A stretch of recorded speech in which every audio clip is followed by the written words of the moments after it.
Pisces, hi! Welcome to Mr. Queen PH at ito ang inyong monthly reading for September 2023. Bago tayo magsimula, ipopromote ko lang ang Mr. Queen Power Bracelet. So para sa mga naghahanap ng Evil Eye Bracelets, available na po ang dalawang klase ng Evil Eye Bracelet sa ating shop.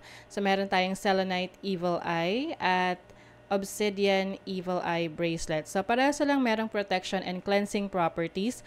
Ang kaibahan nga lang is ang selenite is nagre-recharge rin siya ng mga crystals and semi-precious stones na kasama niya. So pwedeng isuot nyo to alongside with other bracelets and i-recharge din niya yon.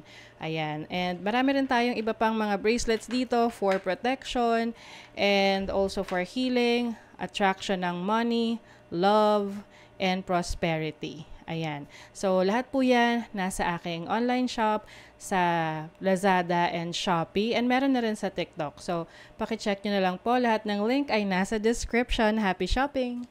Ayan, napakabilis ng panahon. September na ulit. Okay. And ngayong September, maraming mga planets ang naka-retrograde. At some point, magsasabay-sibay sila. So, yan yung Mercury, Venus, Jupiter, Saturn, Uranus, Neptune, Pluto, at ang asteroid na Chiron. So, I can't imagine kung ano yung mga energies around that, but be very careful with your decision making, okay? Maraming life lessons na matututunan tayo sa ating mga experiences ngayong September. So, just a reminder, Pisces, you have the power to create your own reality. So, gamitin nyo lamang ang reading na to bilang gabay. This is a general reading, so maaari itong maka-resonate sa inyo, maaring hindi. So, just take what resonates. Okay, Pisces, what's up? What's up for Pisces ngayong September 2023? You have the 6th house, sustainability, focusing on your health, balancing your energies. You're going to balance your chakra. So, another way to help you balance your chakra is to wear a chakra bracelet, just like this. So, available yan sa aking shop. Pre-nomote na naman.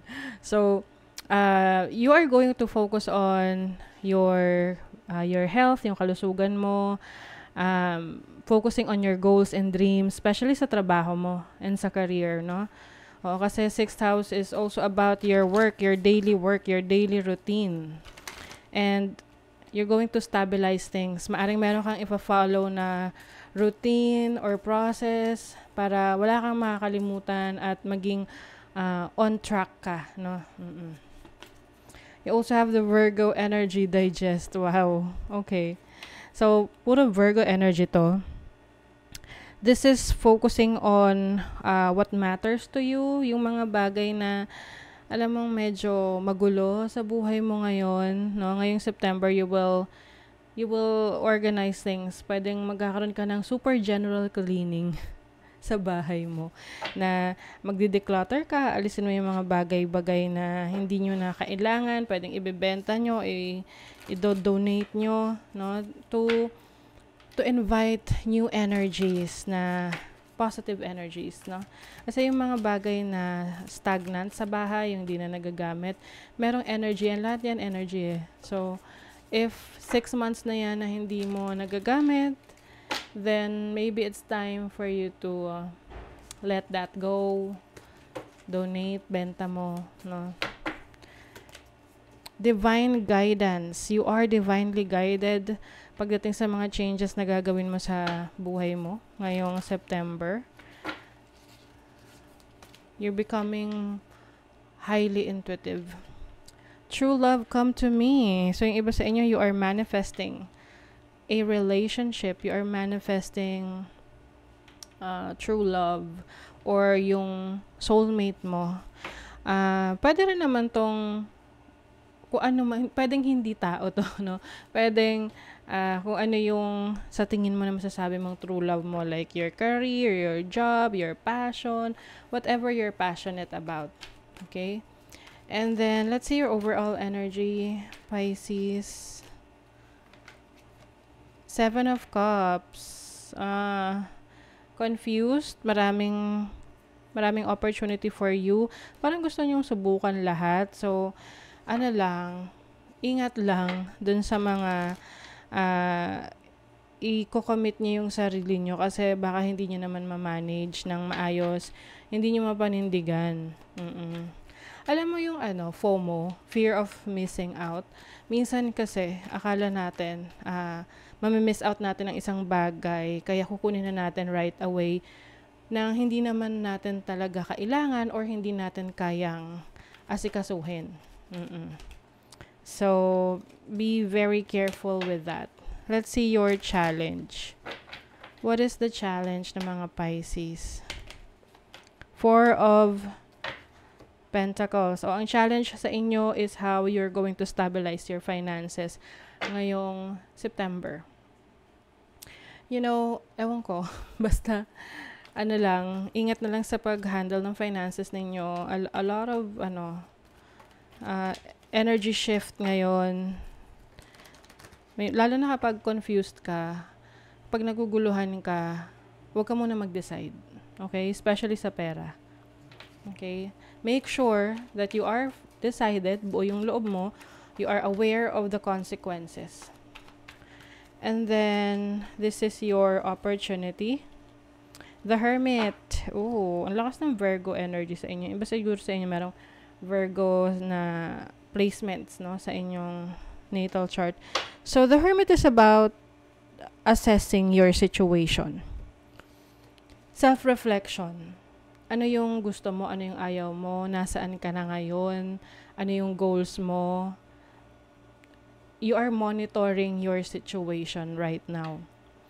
And some of you, meron kayong opportunity to be alone, to be on your own, to figure things out.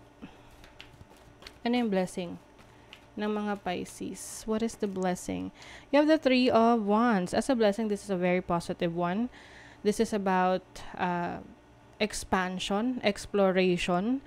Some of you, you are going to add new opportunity sa buhay mo na kung saan mas magkakaroon ka ng kaunlaran doon. Yung iba sa inyo may opportunity or blessing na makapag-abroad or magkaroon ng trading abroad, anything na sa overseas.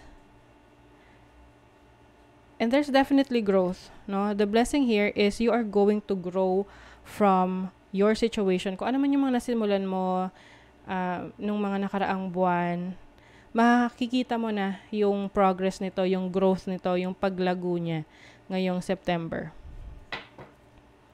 So, let's see what else for Pisces. September 2023. And I also see you meeting new people, mga bagong contacts, mga bagong friends, connections. You are going to reclaim your power. Uy, may contract din dito. So, yung iba sa inyo, you may be signing a contract. Can be a contract for a business or collaboration.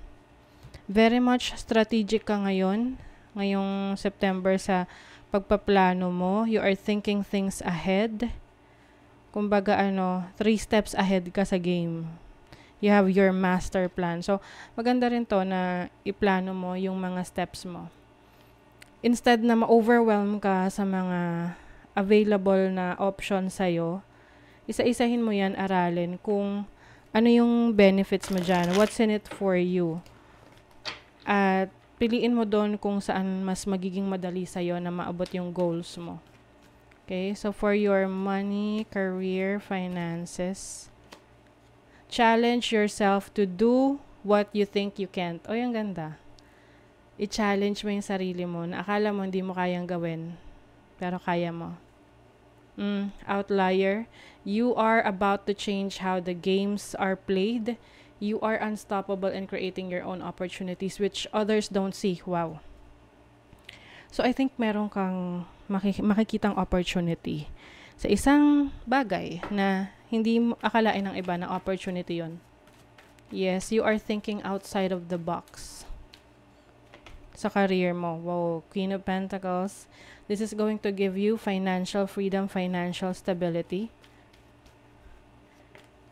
You also have the Four of Cups. Be careful sa mga ino-offer sa'yo na, you know, na hindi mo din deserve. So, only accept the offers that you think you deserve. And then, meron kang major decision making. So, I think ito yung challenge mo sa sarili mo na kung saan ka tataya pagdating sa career, sa business, sa finances mo. So, think about it carefully and i-challenge mo yung sarili mo na akala mo hindi mo kayang gawin. Pero kaya mo. Okay, let's see sa love naman. Sa love. Soulmate. Oh my God. Ate naman. True love come to me. So, onset pa lang kanina ng reading, lumabas na yan. So, some of you are dealing with your soulmate. Or you may be meeting someone na you feel like you have this soulmate connection. Alam niyo yung soulmate, hindi lang naman yan for romantic connection. Pwede rin yan friend, no?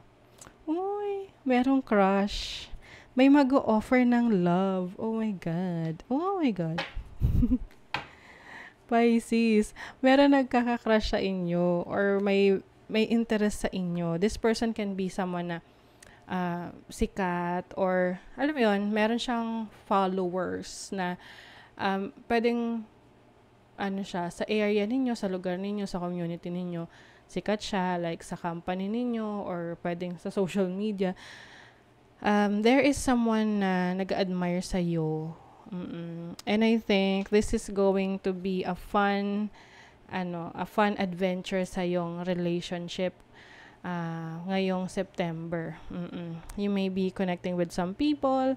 Pag sinabing soulmate, pwede rin group of people yan, like yung mga soul family mo. Or, like a romantic partner. Let's see. Peace.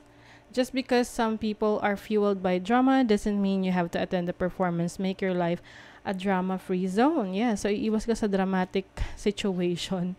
Gusto mo lang ng peaceful situation ngayong September. Okay? So that is your reading. Kung nagustuhan nyo ito, naka-resonate kayo, mag-comment kayo dyan, like, share, subscribe para lagi kayong updated sa ating mga readings. Thank you so much, Pisces. See you again.